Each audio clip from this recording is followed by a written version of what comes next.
All right, people, ladies, gentlemen, if you're a new viewer to my channel, please don't forget to leave a like, subscribe if you like the content. If you don't, that's fine. I appreciate you stopping by anyway. All right. And so, with that being said, I want to go ahead and talk a little bit about the danger of instant fame. Everybody want to be rich. Everybody want to be just out onto the spotlight. Now, obviously, we all know one thing and one thing alone. What's that? That's right. It's all a game. It's all a way to make it seem like being rich and famous is the most important thing in this world. That's the only way for you to be happy and successful. Jim Carrey said it best. I wish everybody could be rich so they can find out that this was not the answer. This is not from me. This is from Jim Carrey. This guy is an A-list celebrity. He has it all. And so you got this uh no time for joke. You got this guy over here who decided to, well, not decided, I'm sorry. He went to prison for 12 years. I don't know who he is. I just came across this video, and so I want to give you guys the some information as to why trying to be instant famous can be dangerous. And let's figure out why. This is Noah Galle, a filthy scumbag TikToker who has taken the life of 6 people for TikTok videos. You heard that right. He was willing to murder 6 people for TikTok content. Wait, did he do it, or because he said he was willing to do it? So I don't know if he did it or not. And now he's heading to prison for 12 and a half years, which I think is a joke. When you really think about it, that sentence is ludicrous. But we'll get into that in just a moment. Let's break down what happened. How did we get here? All right, and before I go, right? Yes, 12 years. If he did take the life of these people, or maybe took the life of one or two or whatever, 12 years is a very very light sentence. Now, the reason I say this is because there's a quote, right? The Jews have this, and even in the Quran, this is also there, right? The quote says, "Taking one life, it's as if you've taken the life of the whole entire humanity, and saving one life is as if you saved the whole of mankind." So there's a lot of emphasis on the life of a human being. So when you take the life of take the life of a human being without a justifiable cause, simply because of a challenge, or because you were bored, or because you're pure just a criminal, yes, the law should come down at full force. You need to be locked up for God knows how long. A teenager also arrested accused of driving more than 100 miles per hour and crashing into a car, killing 6 people on State Road 441 in January. Contact 5's Dave Bowman is live in our newsroom now with what we know about the investigation, Dave. Honey, according to the Palm Beach County Sheriff's Office, Noah Galle, a teenager, was behind the wheel of a BMW speeding at 151 miles per hour when he rear-ended an SUV carrying 6 farm workers. Driver Noah Galle was 17 at the time of the crash. He'll be arraigned in juvenile court. My question is, did he survive? It just makes no sense to me how the driver somehow makes it alive in these situations. It's like they should be the first one to go, but for some reason, they seems to be the one to survive. I can understand the ones in the back to pass away. Why? Because obviously there's no airbag in the bag in front of them. But the ones in the front, they got airbag. I'm just saying, it just doesn't make any sense to me. I'm not saying that it's not happening, but it's just in my mind, it doesn't. It's like, the physics is not. I guess you can say physicking. I don't know. I just made that up as I go. But a spokesman for the Palm Beach County State Attorney's Office tells Contact 5 the office expects to charge Galle as an adult. And there were no braking, according to our investigators, when they completed the investigation, so there was no marks of any braking. The vehicle was traveling northbound and struck from behind. The impact was at 151 miles per hour. Now, you might ask yourself, well, why was he driving so fast? Why was he in such a hurry, especially in the middle of the night on the highway? And the answer is content, TikTok content. Shortly after the deadly crash, a person told law enforcement Galle would record himself driving at high rates of speed and post the videos on Instagram and TikTok, per police reports. During an investigation, detectives uncovered social media posts made by Galle when he drove as fast as 182 miles per hour.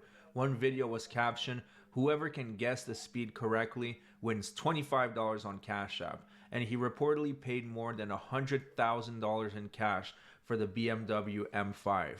And here's the thing, this kid was already filthy rich. He was 17 at the time. He's the son of a prominent lawyer that's making a bunch of money. He didn't need the money. He doesn't need to do TikTok for the money. It's entirely for the attention. And that makes it even worse that he was willing to kill 6 people just for morsels of clout on the internet. I mean, people that do dangerous driving, it's not like they are going to get like 1 million subscribers, 2 million subscribers, and make a bunch of money and do a career. They are going to get literally their 15 minutes of shame, a little bit of clout for a couple months, and then that's it. Nobody gives a shit about them because it's just someone doing something incredibly dangerous. There's not really any real appeal to watch that.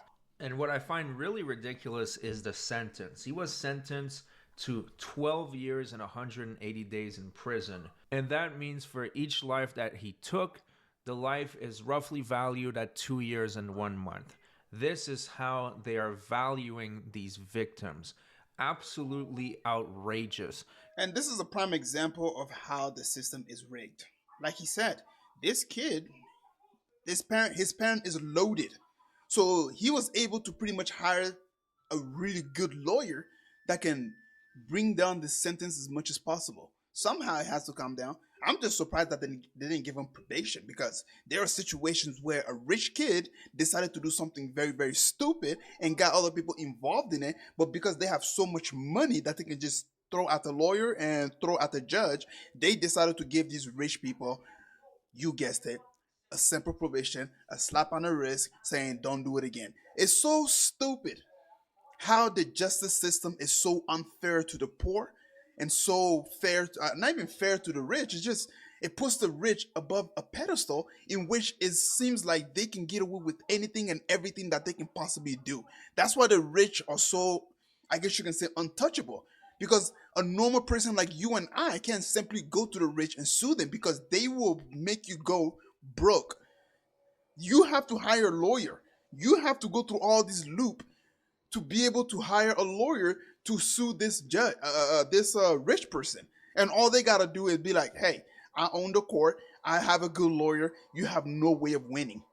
And guess what? They just got away with the crime. Why? Because they're loaded with cash. And this is another example of a failing society. It's when the rich decide to take advantage of the system and punish the poor at extreme. Meanwhile, they get away with a lot of crimes. That's another sign of a failing society. He was originally facing 55 years or 90 years in prison, and this sentence is a total joke.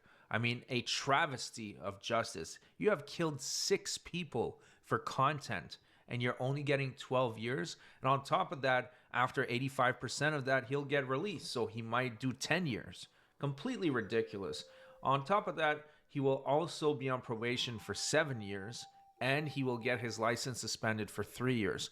Why even give this man another chance at driving? He clearly proved that he doesn't care about anybody, including himself, and he's willing to kill people for content. Why give him another opportunity to do it again? The defense attorney didn't want to speak to the press about that, but the prosecutor was able to share his thoughts on the sentencing. Take a look at this. Noah, what do you have to say now to the victims' relatives? We're not going to make any comments, Mr. Pelfrey. Thank you. Why is this a fair way to wrap up this case? He could have gotten 90 years in prison. He's getting 12 and a half. Prosecutor Al Johnson spoke to us outside court. Why is this a fair resolution to this case? We have a 17-year-old who is accepting responsibility. No amount of time will bring back the victims for their families. Relatives of the victims did not attend today's court hearing, but Johnson says they agreed to the plea deal. The victims all have written to us that they do not object to this. Some of them didn't even want him to go to jail at all. One wanted us to drop the case entirely. So it looks like the victim. Anyway, I'm going to go ahead and stop it right there, man. I just wanted to go ahead and show you guys a simple example of a failing society. And, the length that people will go to achieve instant fame on social media. And so you have to be extremely careful. Fame doesn't come that easily. And even if it does come that easily, you have to go through a lot of loops and a lot of gates to get to where these people are. And it's not beautiful on the other side. All they have to show you is the glim and glorious and everything that you see on TV of how they're smiling and there's a bunch of flashing lights and how they look like they're having the best time of their life. When in reality, these famous people are having such a miserable life. That's why they have to come with, you know, that's why they have to go to places like P. Diddy's party just to be able to get away from their, their insane life so they can be in a closet or somewhere where there's no camera on them and they just indulge in as much of their fantasy as they possibly can. I can keep going on, man. Look, the video's already made it this far. I try to keep the videos very, very short, but you get exactly what I'm saying, though, right? So, being famous, you may achieve it, but just understand that it doesn't come easy. It does not come easy. And when you do make it up there, it takes a lot more to stay up there because all you have to do is say the wrong thing. And then, boom, just like that, everything you work for the whole entire life just comes down crashing in the blink of an eye. If you made it this far, please don't forget to leave a like, and I will see you guys later.